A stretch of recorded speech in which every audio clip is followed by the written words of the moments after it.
Munții Tatra înaltă, un lanț muntos maestuos. Vârfuri zimțate străpung cerul, creând o priveliște de neuitat. Păduri de se acoperă versanții, oferind un adăpost pentru o varietate de faună și floră. Lacuri cristaline reflectă înălțimile impunătoare de deasupra, adăugând o notă de serenitate peisajului dramatic. Aceste ape liniștite sunt o oază de pace în mijlocul sălbăticiei. Aceasta este inima munților Tatra. Acesta este sudul Poloniei, un loc unde natura și cultura se împletesc armonios.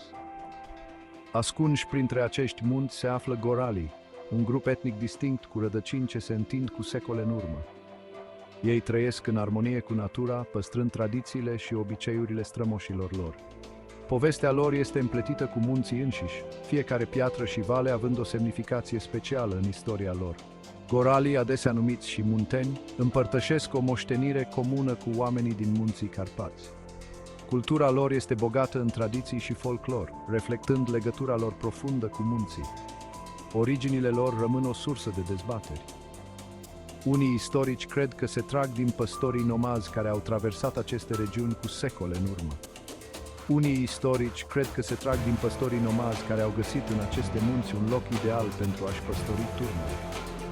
Alții își urmăresc linia genealogică până la triburile slave timpului, care au populat aceste regiuni și au lăsat o amprentă durabilă asupra culturii locale.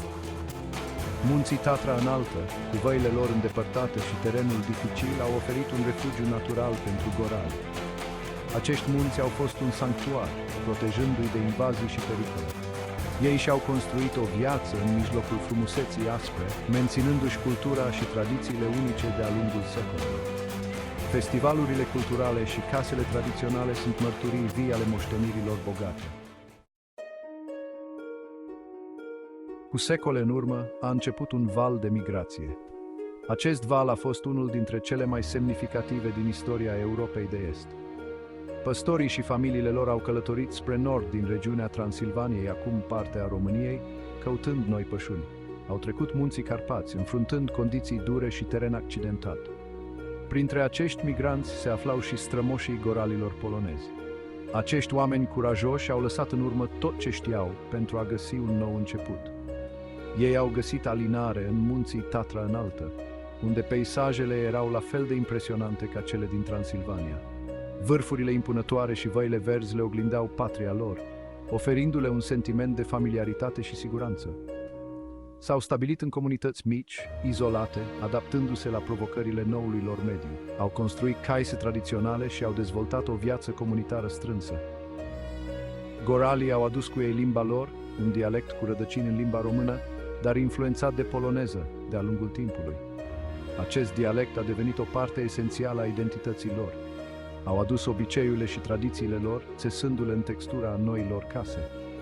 Festivalurile și meșteșugurile lor au devenit parte integrantă a vieții locale. Sosirea lor a adăugat un nou fir tapiseriei culturale a Poloniei, o combinație unică de moștenire românească și influențe poloneze. Aceasta este povestea goralilor, un popor care a îmbogățit cultura poloneză cu tradițiile și valorile lor. Muzica răsună prin văi. Melodii tulburătoare, cântate la fujare, un flaut lung din lemn specific goralilor.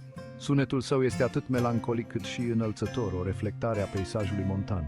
Goralii sunt renumiți pentru îmbrăcămintea lor distinctivă. Bărbații poartă veste brodate, împodobite cu modele complicate. Femeile poartă fuste viu colorate. Fiecare regiune are propriile modele și motive transmise din generație în generație. Meșteri pricepuți practică meșteșuguri tradiționale. Sculptura în lemn este o formă de artă prețuită. Mobilierul și obiectele decorative sculptate complicat împodobesc casele gorale. Oile oferă lână, iar femeile o transformă în haine și pături călduroase folosind tehnici vechi de țesut.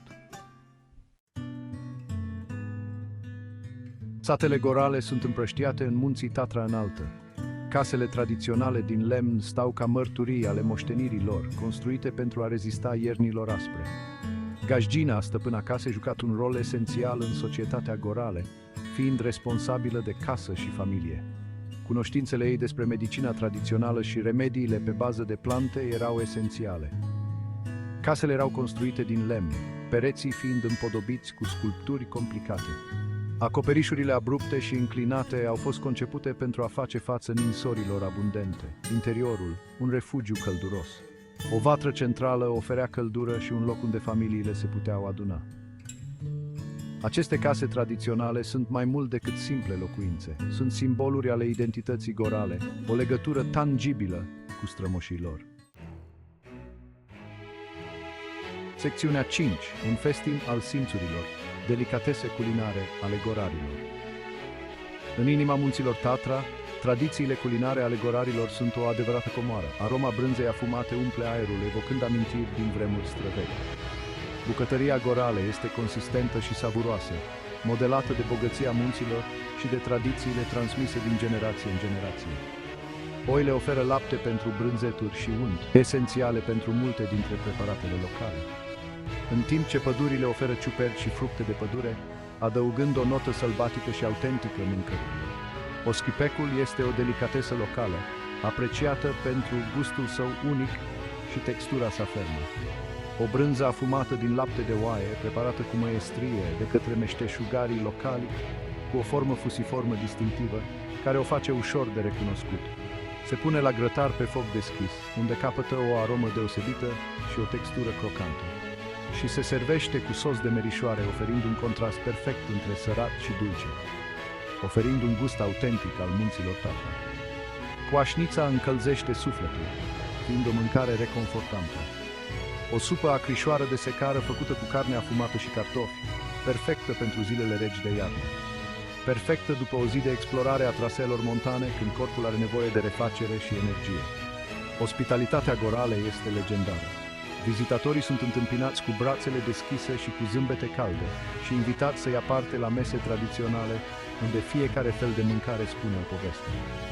O sărbătoare a aromelor locale și a camaraderiei călduroase, un adevărat festin al simțurilor, care rămâne în amintirea fiecărui vizitator. Secțiunea 6. Ritmul vieții, celebrând tradiția prin dans și festivaluri. Muzica umple aerul, acompaniind pașii ritmici ai dansurilor tradiționale. Festivalurile sunt o parte integrantă a culturii gorale. Guralski Carnaval este un punct culminant, un carnaval colorat sărbătorit înainte de postul mare. Sătenii defilează în costume și măști elaborate pentru a alunga spiritele rele. Muzica și dansul umplu străzile. Zielone Șviontchi marchează sosirea primăverii, casele fiind decorate cu crengi verzi, care simbolizează renașterea și noile începuturi. Fetele poartă cununi de flori în păr, într-o sărbătoare a renașterii naturii. Aceste festivaluri sunt expresii vibrante ale identității gorale, aducând comunitățile împreună și menținând tradițiile vii. Secțiunea 7. Gardienii munților, legătura profundă a goralilor cu natura. Goralii au un respect profund pentru natură. Munții nu sunt doar un fundal, ei sunt o parte integrantă a identității lor. Timp de secole au trăit în armonie cu mediul înconjurător. Oile pășteau pe pășunile montane, pădurile furnizau lemn. Credințele tradiționale sunt împletite cu natura. Legendele vorbesc despre creaturi mitice, spirite care locuiesc în păduri și pe vârfuri. Astăzi, goralii sunt gardienii patrimoniului lor natural, protejând ecosistemul fragil al munților Tatra înaltă. Secțiunea 8. Agroturismul, împărtășind modul de viață al goralilor.